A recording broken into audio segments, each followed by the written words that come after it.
Well, we have some big news this week come out of the ACC once again, because now not only is Florida State after them, so is Clemson after the ACC, and they filed a suit. So, welcome in everybody to Big 12 football at the Voice of College Football. I'm Joey Foster. Right over there to my left, to your right, is Shane. Shane, what's going on tonight, brother? Oh, not much. Just absorbing all the Big 12 news. Have not watched any college basketball, but I've just been sucking all this in and trying to, take it in and see exactly how big of a seismic shift, how big of an earthquake is it? Is this going to be the big one? Well, so here's one thing. I remember, and I can't find it right now, but I can tell everybody where it is. If everybody will read the lawsuit that Clemson placed against the ACC, Section 60, I think it was Section 60 or 61, somewhere in that area. They talked about how they weren't welcome to leave, but ESPN could walk away anytime. Also, the ACC network, they talked about that and how it took years to get it going, and it's not been as projected, not doing as good as projected. But I thought that one clause in there about all of a sudden, hey, ESPN has a right to leave us, but we can't break the grant of rights, and that's unfair. You can't.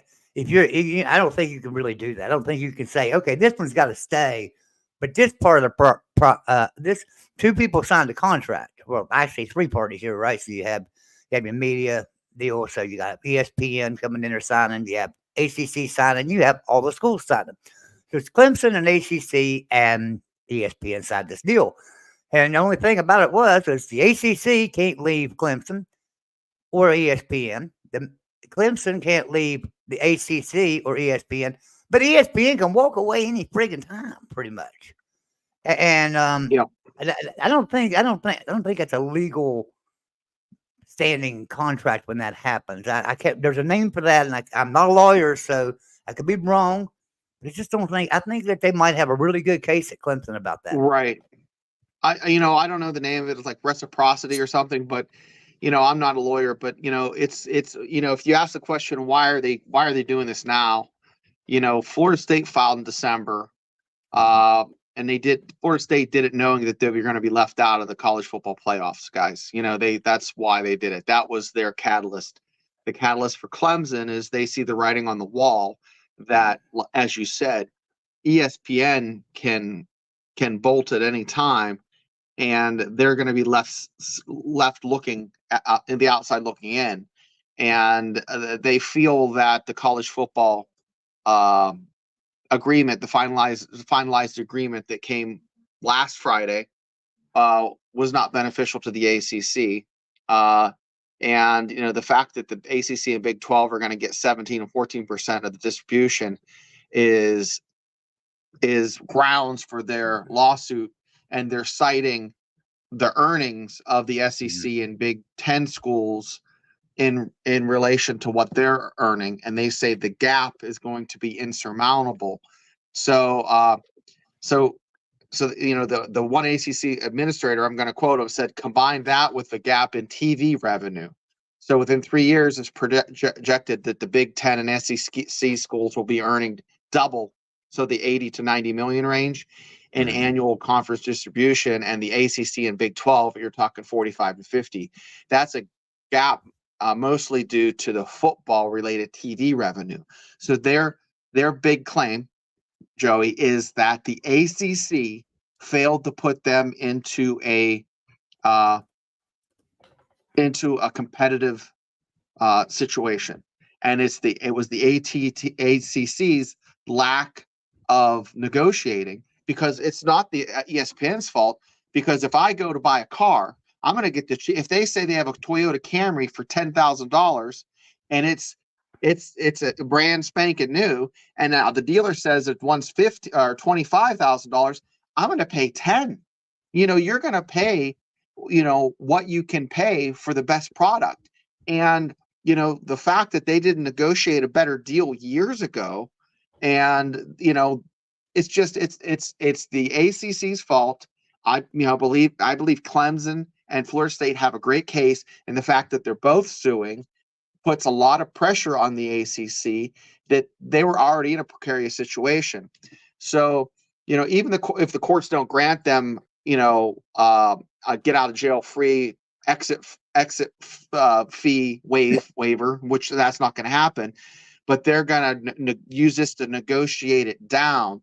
Because the one thing I do know, based off of reports from that Knowles Nation and at this SI, it's Sports Illustrated Knowles Nation, months ago was saying Florida State wants out. Now Clemson wants out. And you have talk of North Carolina schools. There's a pact in North Carolina. Let me pull it up here. North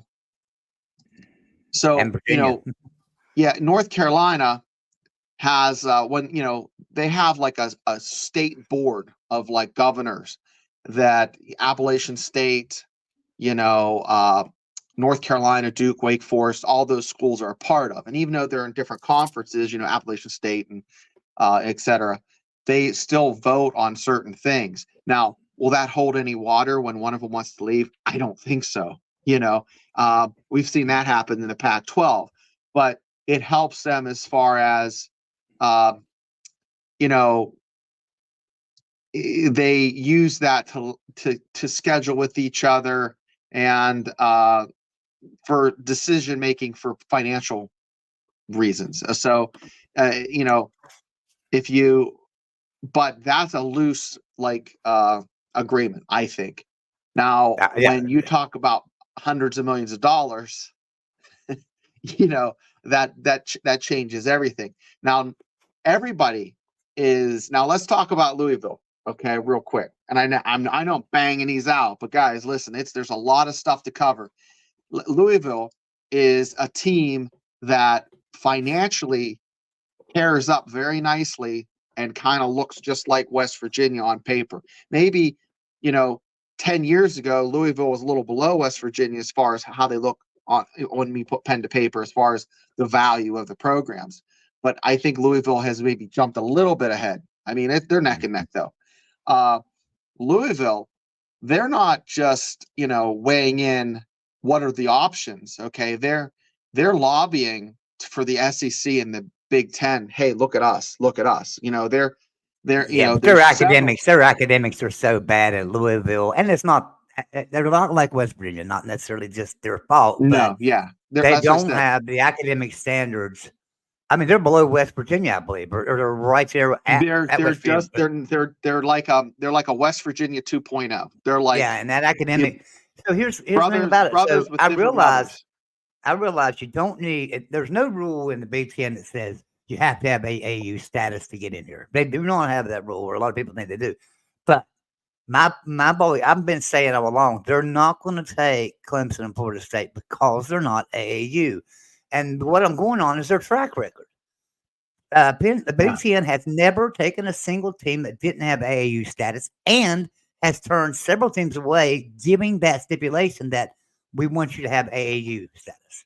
So if they're going to turn teams away for not having AAU, and then bring a couple of teams in without AAU, hey, there's going to probably be some lawsuits there at some point. I think there's going to be, what's going to happen, Joey, is you're going to have, schools that look better on paper as far as money wise, look like they're going to be making more money. That AAU status, I think eventually is going to be not as big of a deal when you're talking about millions and millions of dollars. But I agree. What's going to happen, though, what's going to force the Big Ten to make that move and kind of look past that, I believe, is if the SEC were to start sucking up a lot of these great name schools. If the SEC moves and gets 3 or 4 schools, it's going to be everybody shoving to get next in line. And that's what it's going to be, because they don't want to miss out, because this is the final. The earth is imploding. There's 3 ships and everybody's trying to get on those ships, guys. And, I think the Big 12 might be the last ship pulling out from Earth. They're going to get just the last people hanging on. So I think that's amazing, though. Here's something that, I think well, a lot of people said it, but I said it too. Back when Oklahoma and Texas first left the Big 12, I said ACC better open up their doors and invite some of these teams in out of the Big 12 right now, and they didn't. And we took on 4 teams, 4 of the best, right? In the group of 5, we brought the 4 best programs in and made the Big 12 strong again. Now here's the problem: is hey, we make as much money as you ACC. Why in the world would any of us want to jump to a sinking ship when we are sitting on top of the world right now with our programs? Because we're the best conference top to bottom. Now there's better Big Ten and SEC, or Big Ten and SEC are better at the top. I'll admit that. I mean, they're better right there. Their top 2 teams are probably better than anybody else in the Big 12 or ACC for that matter. But at the same time, the rest of their teams in the conference are no better than teams in the Big 12, honestly. But the rest of the teams in the conference are almost every team in the Big 12, and even at the bottom of the SEC and bottom of the Big 10, all those teams are better than the bottom of the ACC. The ACC's bottom is bottom, Now, mind you, you've got Vanderbilt and you've got your Northwesterns, right? But the ACC has some of those programs too. Syracuse has not set the world on fire for a long time, right? They went to a bowl game a few years back under Dino Babers, but he didn't do nothing for Syracuse. Boston College hasn't done nothing in a while. Georgia Tech hasn't done nothing in a while. There are so many teams that are just struggling in the ACC that I just don't see how they can hold together.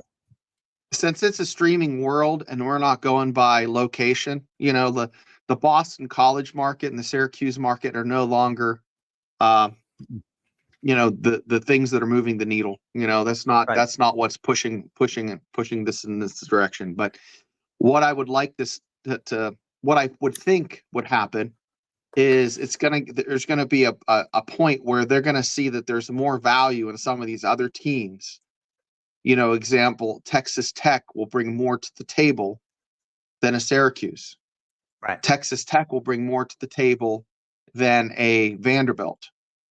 And, your Oklahoma State and Iowa State and Utah are going to bring a hell of a lot more to the table than a Northwestern.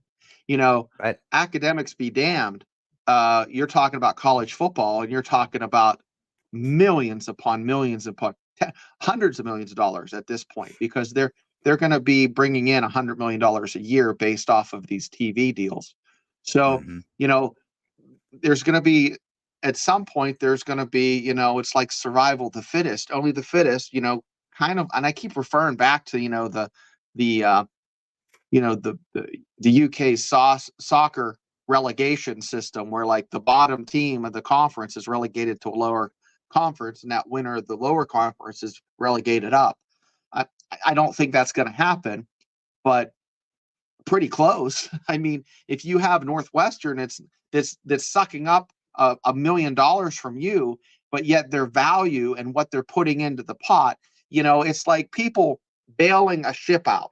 You're going to give that bucket to someone that can bail buckets an hour.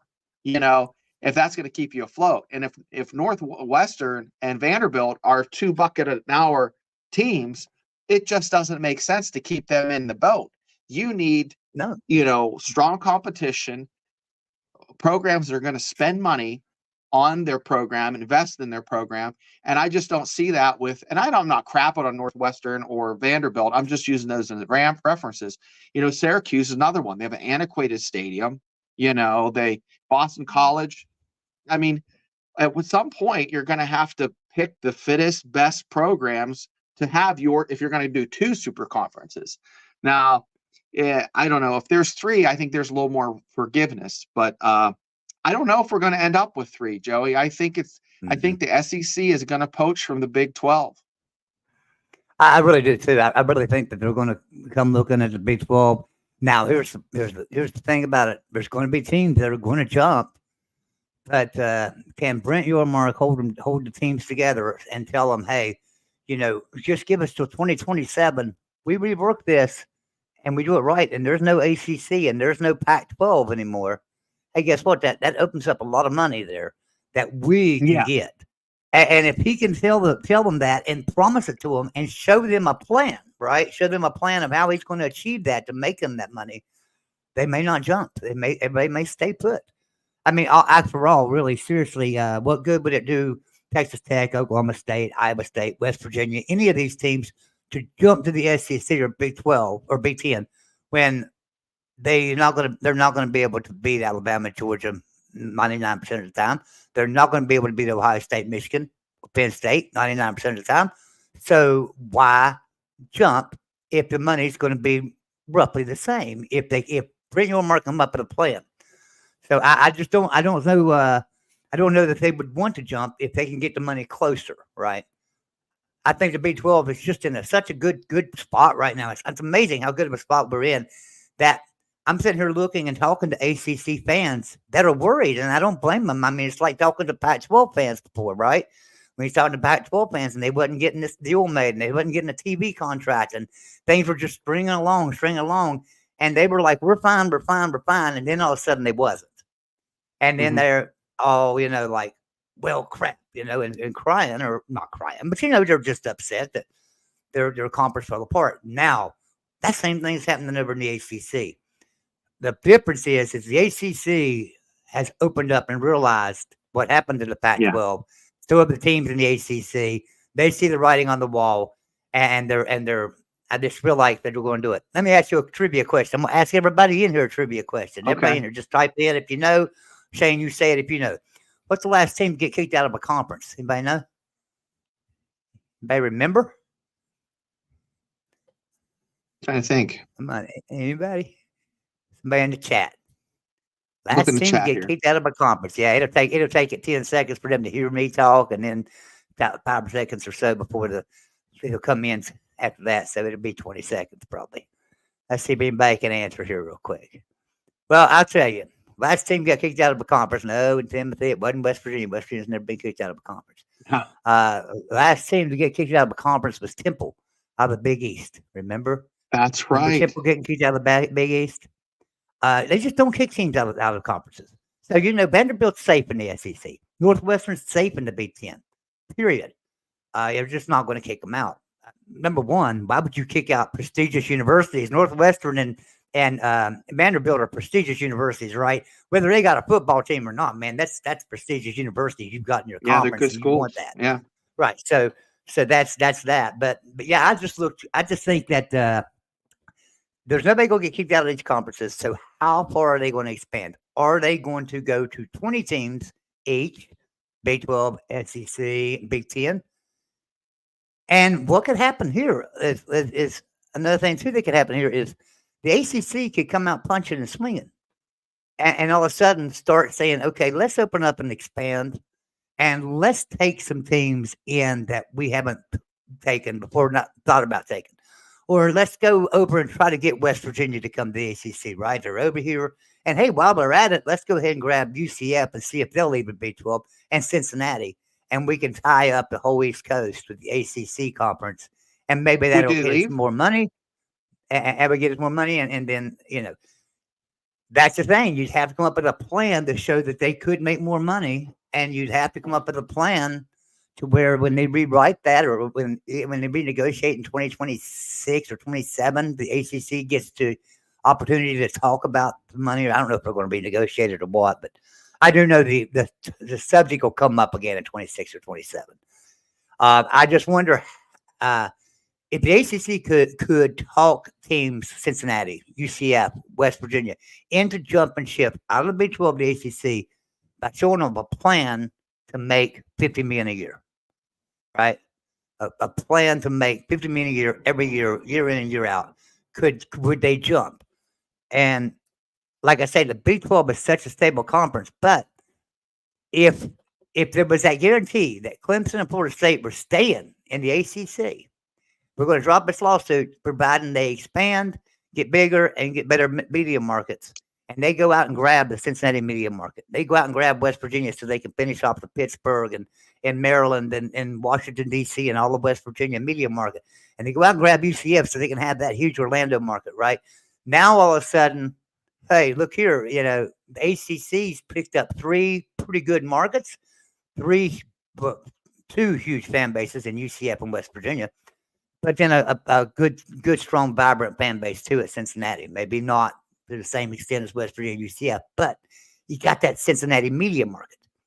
So, and you got that recruiting footprint too. You got that Ohio recruiting footprint, right? So, all that makes a big difference, and that would be an interesting scenario, because all of a sudden maybe Clemson and Florida State look at that and say, you know what?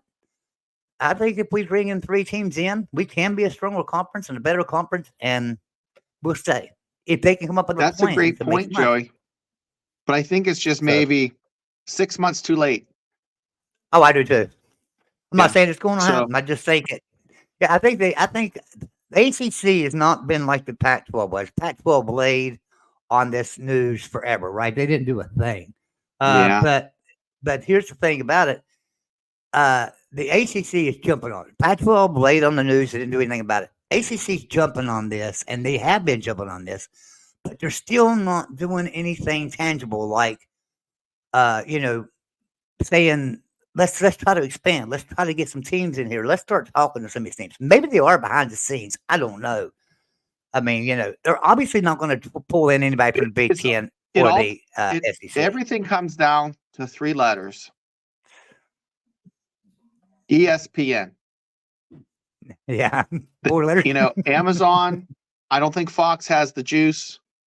I think ESPN is the one who's going to be, if they reach out, or if they're the catalyst for a lot of this. Just the fact that the ACC has those 2 lawsuits, and if the money isn't there, those teams have to leave. And I'm just worried, if West Virginia is asked, and I'm just saying this because I'm a West Virginia fan, even if like other teams move into the Big 12, if the SEC comes calling, West Virginia's gonna punch their ticket and go to the SEC. Right. Every team is to go to the Big 10 or SEC. Sure. And you couldn't blame them. So, and so you can't blame Florida State and Clemson for one out of there at all. But the ACC just absolutely, they shit the bed. They did. They shit the bed. They had an opportunity to make things better and to actually. I just picked a school a little too far south.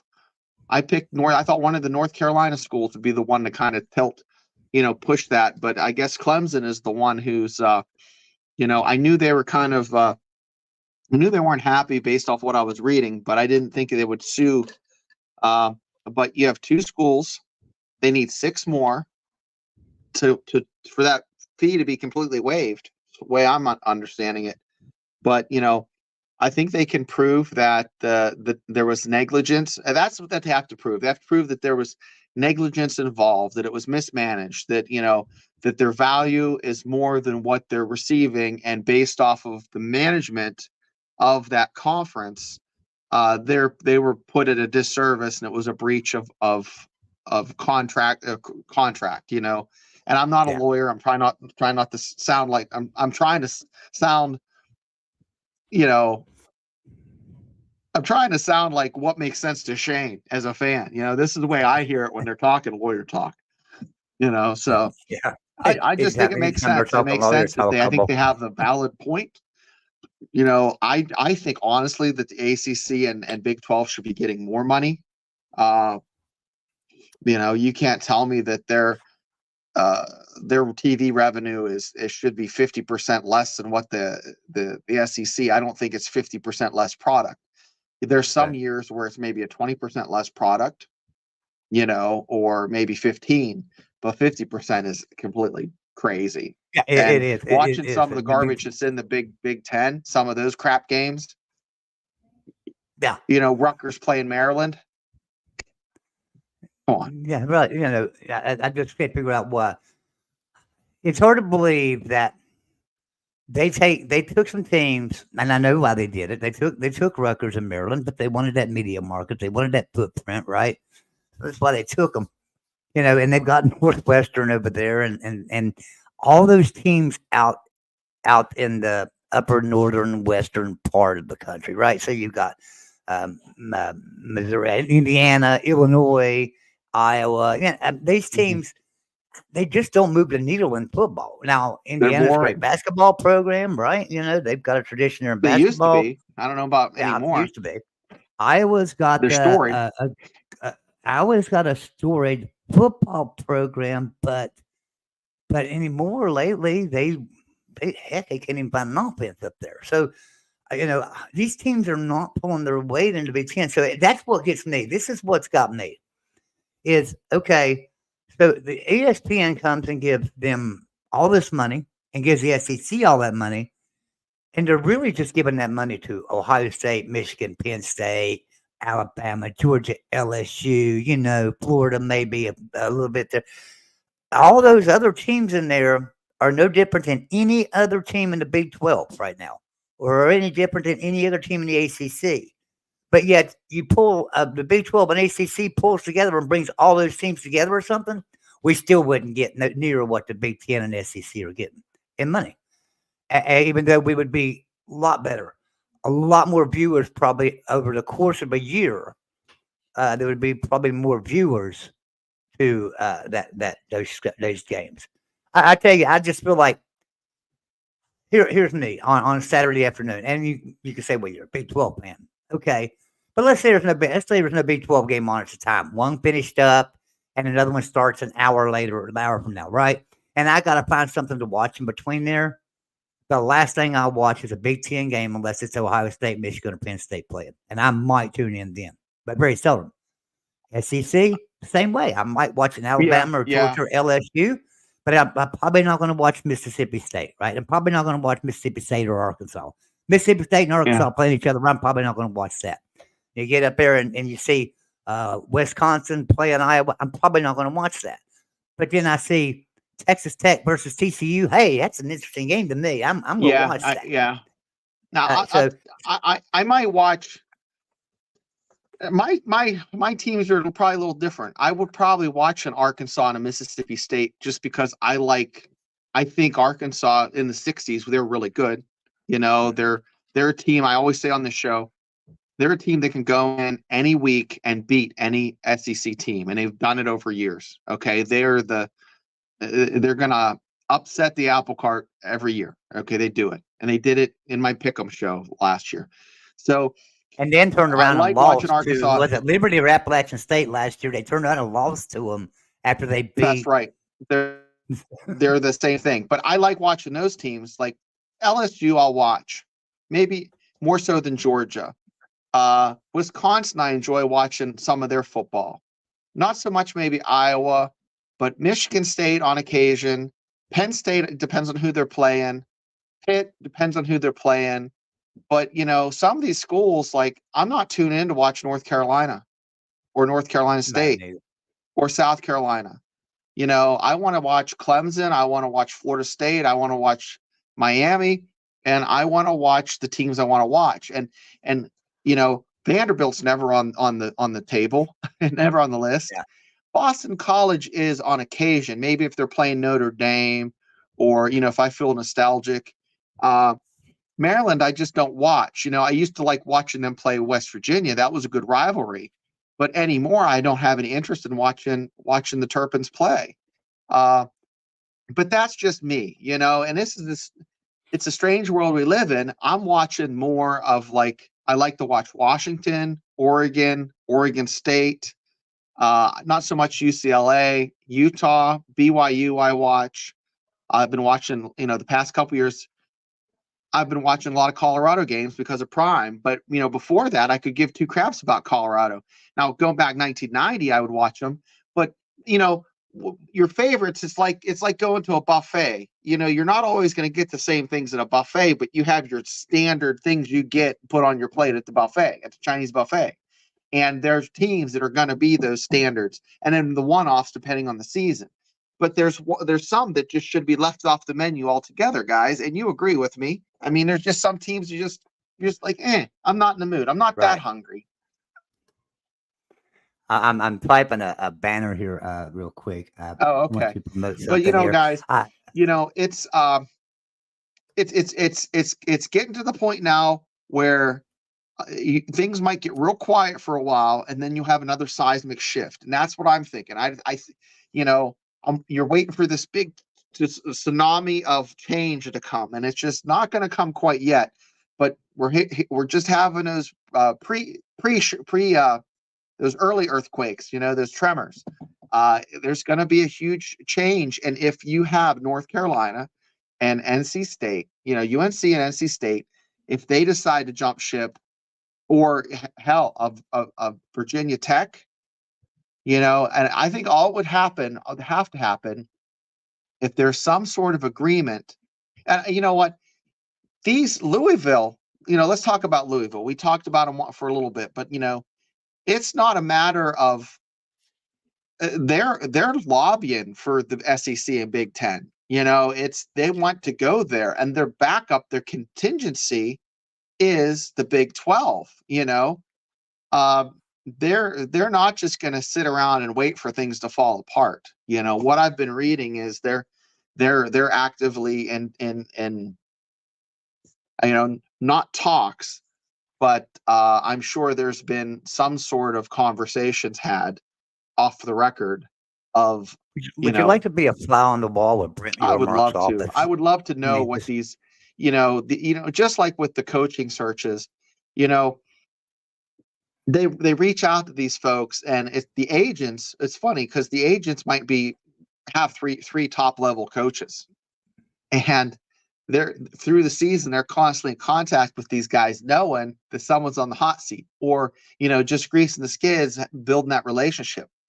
And this has been happening for 15 years. These people in the back rooms are making talking, hey, this is what we need to do in order to get our program here.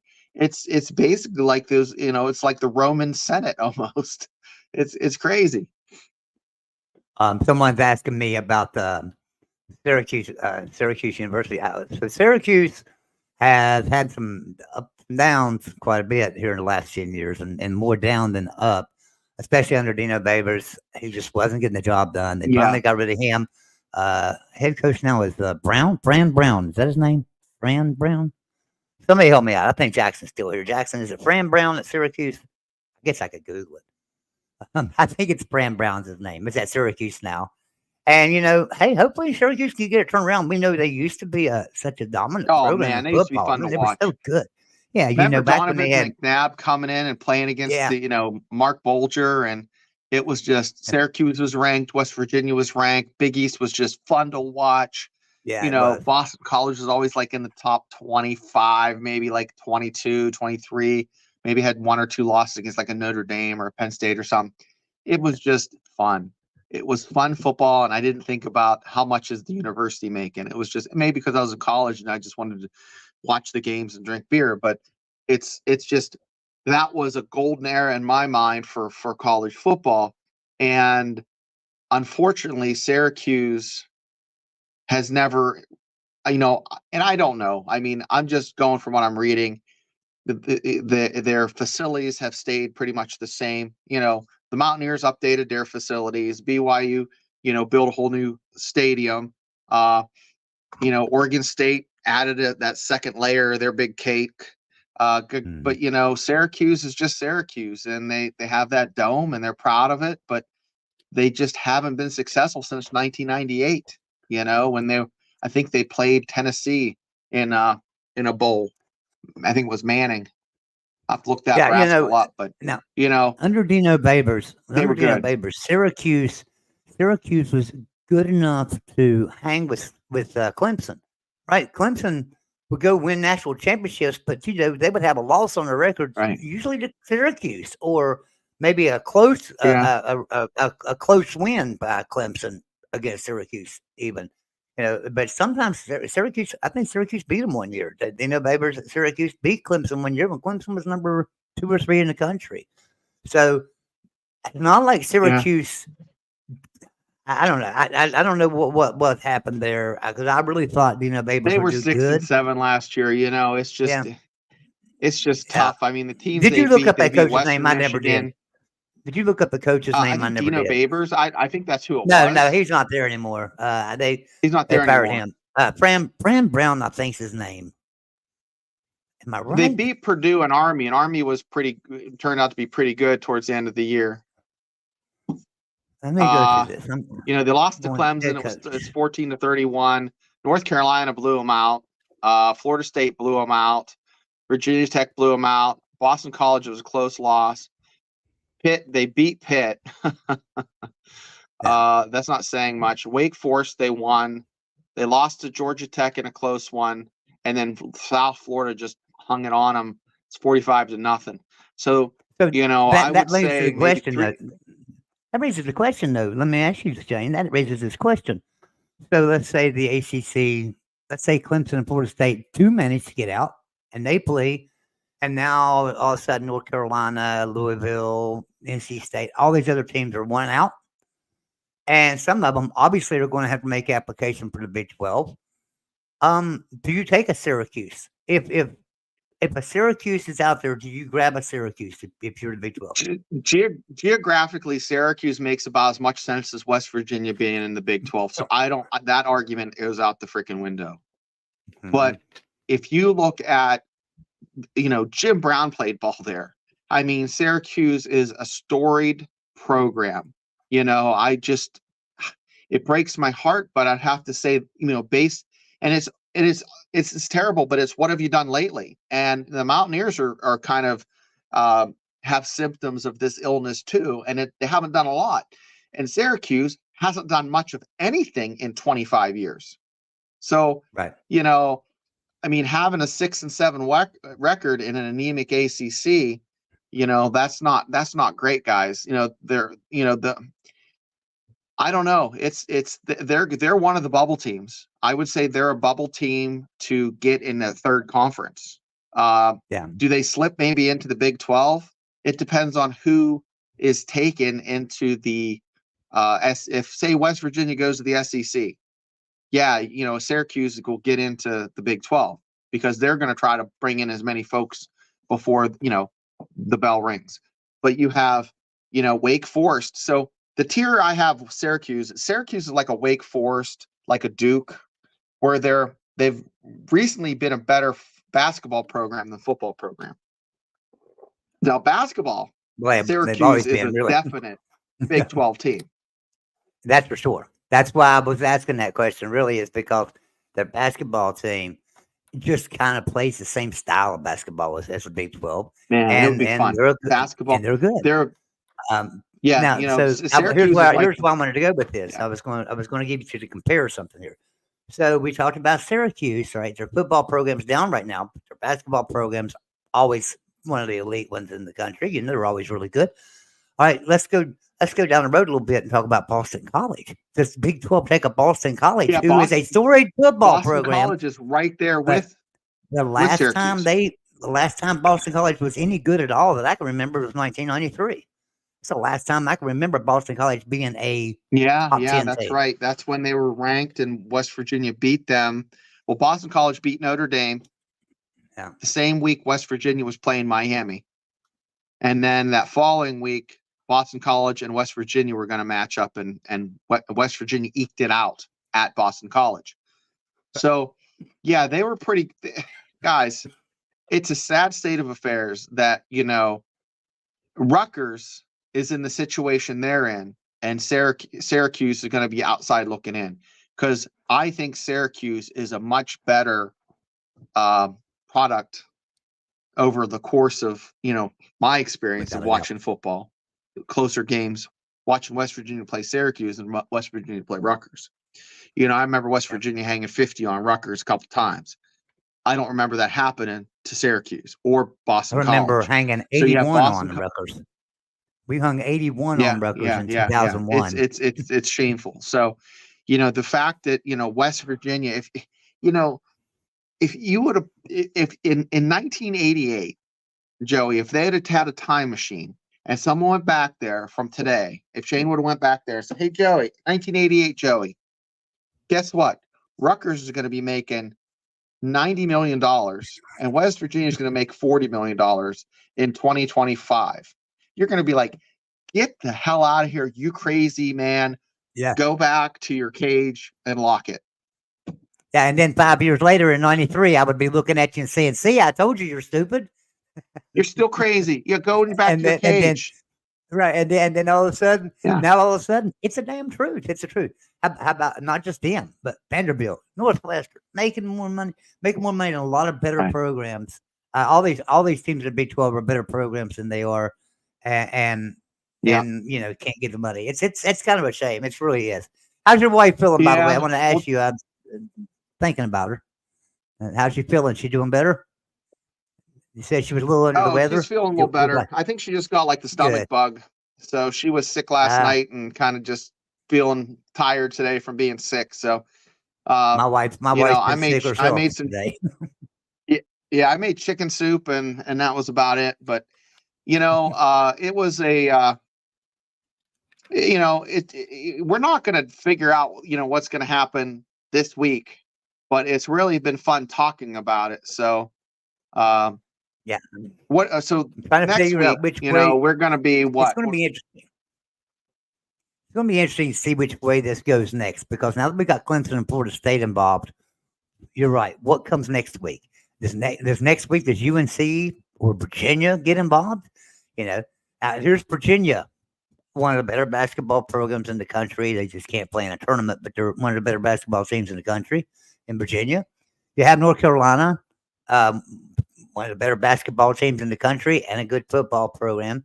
You have NC State, good football program.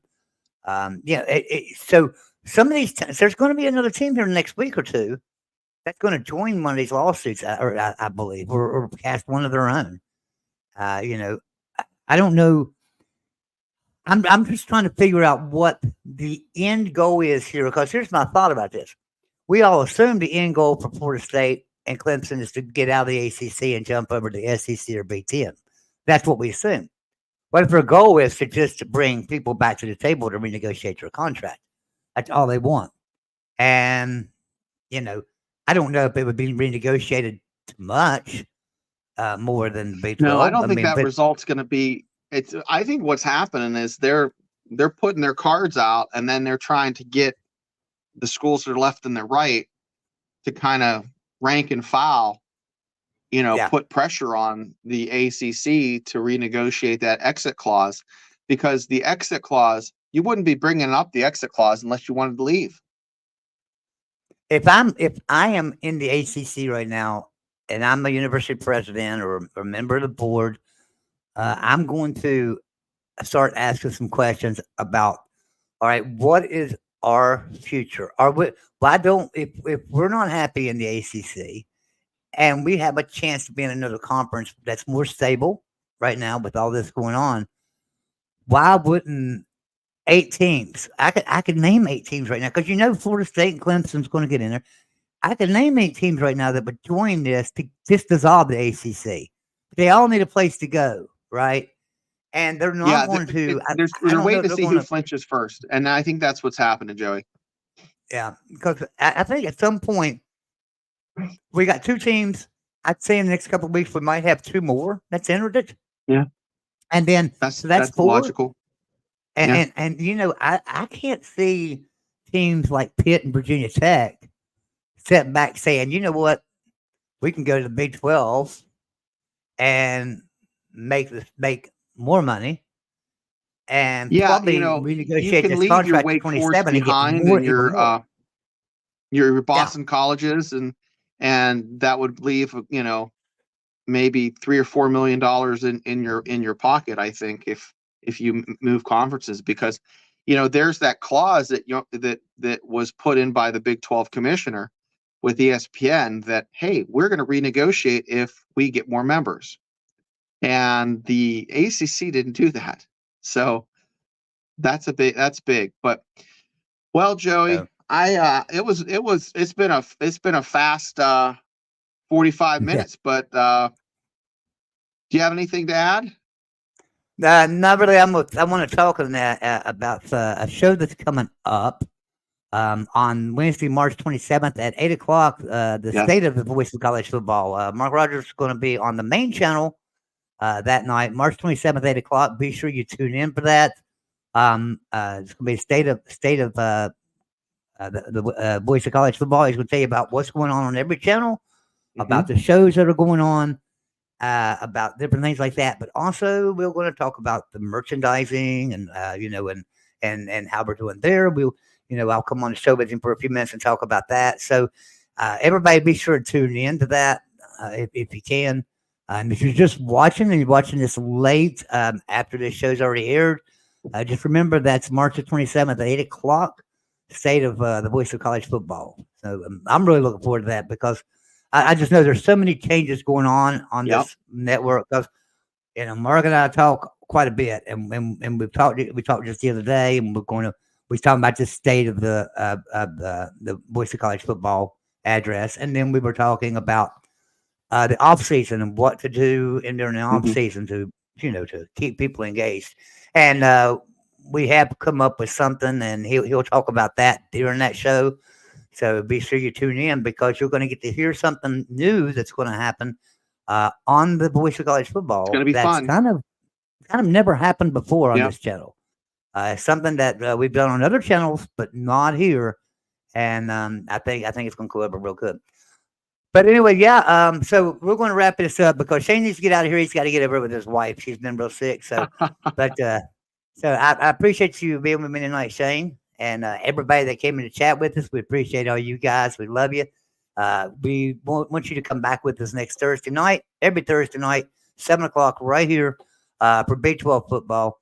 And we talk all Big 12 teams. Tonight we talk a lot about the ACC and Big 10, and SEC. Football. But there's a lot going on with this conference realignment stuff, and we don't have really much of a choice.